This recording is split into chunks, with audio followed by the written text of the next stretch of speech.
You know, the good thing about rookies, whether it's fantasy football or for the NFL, the beautiful thing about this unifying thing, rookies, the NFL draft, is it doesn't matter because we're looking for the same thing. Whether you're a fan of just the NFL game or you're here because it's fantasy football all the time, when it comes to rookies, we're all trying to identify who the next star is going to be, where the next Patrick Mahomes may sit, who's going to be this year's version of Puka Nacua, Tank Dell.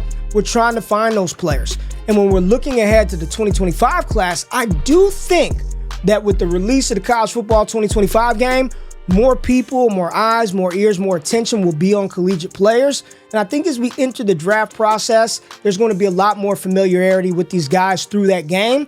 But we still got to talk about how they actually play on the NFL field. And when we're going into this 2024 season, we're trying to figure out how valuable those 2025 firsts are going to be. And I'm here to tell you right now, with wide receivers like Tetairoa McMillan, very valuable. This young man can play, but as my mama said, I can show you better than I can tell you. And we're going to use data provided by True Media to show you all of that. The type of routes that he ran in college that score fantasy points, which routes did he run in college that actually translate to the NFL, how he do versus press, man, zone, all that good stuff. We are going to talk about it. So if you stick around to the end of the video and you find the information actionable and or entertaining, y'all know what to do. Hit the thumbs up button, like the content, comment below. Let me know what you think about this information. Holla at your boy on X at RayGQ. It's time, baby. Let's talk ball. Okay, let's get it. Bitch, let's get it.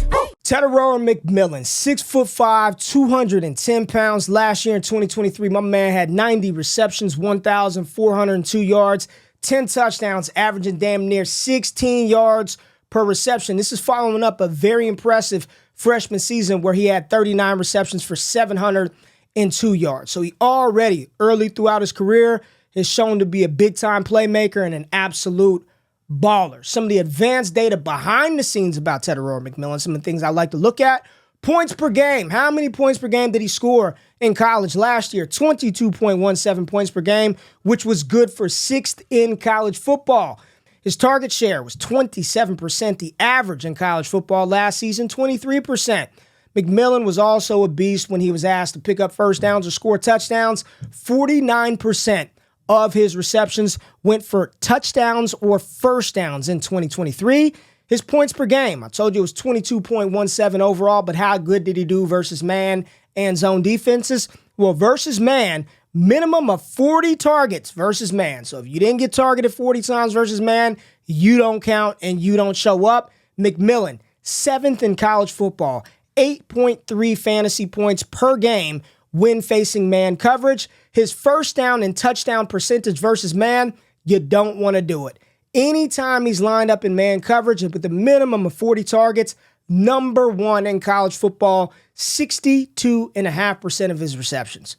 62.5% of his receptions in man coverage, first downs or touchdowns. You don't want to play that game with Tetairoa McMillan. Now, where did he play? Versus man, he did all his damage on the outside. He was targeted 30 times out wide as either the X or the Z versus man coverage, only 9 times in the slot for McMillan. Now let's talk about what he did versus zone defense and zone coverages. Versus zone, minimum of 40 targets.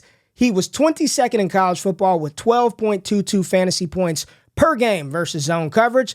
His first down and touchdown percentage was 41.9%, which was good for 72nd in college football. He was targeted on the outside 67 times versus zone coverage, and inside at the slot, 18 targets for Tetairoa McMillan. His overall, again, first down and touchdown percentage on the season, 49%. So when you line up against man, against this 6'5", 210-pound monster, it does not end well. He is putting up big fantasy points, and he is converting a first down or a touchdown over 60% of the damn time. Little more success versus zone defense, but even then, he's still 22nd in college football in fantasy scoring versus zone defense. Now, what did he do? This is really where the analysis and really thinking about a player of his skill set and his archetype, where that's going to slot in at the next level, and should we really be comparing him to some of his other counterparts in this class? So we're going to use the data provided by True Media, pull up McMillan's route chart and talk about how successful he was and which routes he ran last season that scored the most fantasy points. Now, as you can see on the screen, the full complement of routes Tetairoa McMillan ran last year are on the screen, and the most successful route that was deployed by Arizona and McMillan last year, the go route. 6.09 points per game on go routes, and he ran that 25% of the time. And I'm just telling y'all right now, I don't care if it's McMillan, Luther Burden, Marvin Harrison, Rome Odunze, Malik Neighbors. That is the route that's being deployed in college football. It's a different game. It is a vertical game. And when you've got an elite talent like this, they should be able to exploit defenses over the top.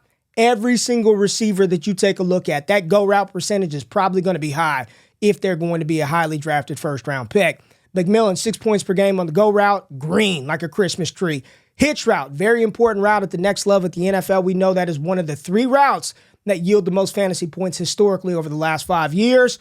2.45 fantasy points per targeted hitch route, which is pretty damn good for McMillan. I think it's his second most successful route that he does. You see how good he is on in-breaking routes. Only runs at about 8% of the time, but scoring over 2 fantasy points per targeted in-breaking route. Post, not as much. A little bit lower, 1.29 points per game on post routes, and he did not run a lot of posts. 5% of his total routes were post routes, just like less than 10% of his total routes were in-breaking routes. The screen, really important because he's a big, big dude. But to be able to be targeted and be this successful on these short routes, really impressive. Again, wasn't asked to do a lot in the screen department, 5%, but he's scoring a lot of points when they give him the ball on those short screen routes. Slant route, 7% of the time, he's scoring 1.84 fantasy points per game. Did not run any comeback routes. Comeback hitch, depending on which service you use, it's kind of the same thing, but it wasn't enough to even put on here. Not applicable for a comeback route. Crossing route, very important route, about the 4th or the 5th route across the NFL that scores the most fantasy points. So this is something that, think of the Rams. A lot of crossing routes for the Rams. Amon-Ra St. Brown, Justin Jefferson run these a lot as well. And you see Green, over 2 fantasy points per targeted crossing route. 8% of his routes were crossers. Didn't run a lot of corner routes. This is the only route McMillan had that was sub 1 point per game. 4% of his routes were corner routes. That's pylon. You know, you're running a go and then you hit the pylon. 0.40 fantasy points per game. And the out route, very important. Out, go, hitch. Those are the 3 routes. NFL-wise, you want your receiver running those 3 routes. 2.29 fantasy points per game on out routes, which he ran 10% of the time. Now, over the past 5 years, only 5 wide receivers over 6'3" have scored more fantasy points per target versus man coverage than Tetairoa McMillan did in 2023. Drake London was number 2. He scored 9 fantasy points per game versus man coverage. And Marvin Harrison Jr. last season was 4th in college football, scoring close to 8.8 fantasy points versus man coverage. And these are wide receivers over 6'3". So if McMillan is truly 6'3", 6'4", 6'5", like they listed him, he is in very good category for being successful. He is in similar company as Marvin Harrison Jr., who was a top pick in the draft, and Drake London, who was a top 10 pick. What I'm seeing and what we're looking at, this is very, very encouraging stuff. As he gets to come back with Noah Fafita for his 3rd season, the chemistry is going to be there. No Jonah Coleman at running back. It should be wheels up for Tetairoa McMillan in 2024. Now, let me just give you some fun little facts as we wrap this up and show you some information about just big plays, just some fun anecdotal stuff, big plays from McMillan. And we're going to use him versus Luther Burden because that's going to be the next video that I do, talking about Luther Burden. So when you're talking about big plays from 2023, plays of 20-plus yards, McMillan, number 3 in college football with 24, Luther Burden, number 4 with 23. When we're talking about plays over 10 yards last season, big plays for the wide receiver position only. We're only focused on the wide receivers. So anybody think, oh man, Ollie Gordon, only wide receivers. Plays 10-plus yards. Tetairoa McMillan was 3rd in college football, 54 plays over 10 yards. The only players higher, Malik Neighbors, Rome Odunze. Luther Burden was 12th. And if we go to receptions of 50-plus yards, Tetairoa McMillan was right there at the top with 4 of those. And then Luther Burden had 1 reception over 50 yards in 2023. Just kind of some fun stuff thinking about the big plays of those wide receivers. McMillan is going to end up being in very, very rare territory if he puts up another season like he did last year. 2 back-to-back 1,400-plus yard seasons coming off of a 700-yard true freshman season.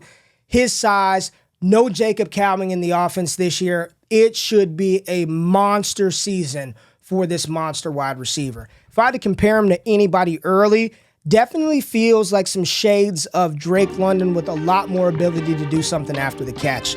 Kind of like AJ Green early in his career. The way that his body control, he's really AJ Green-like. I think he's more AJ Green than Drake London or Mike Evans because he can move.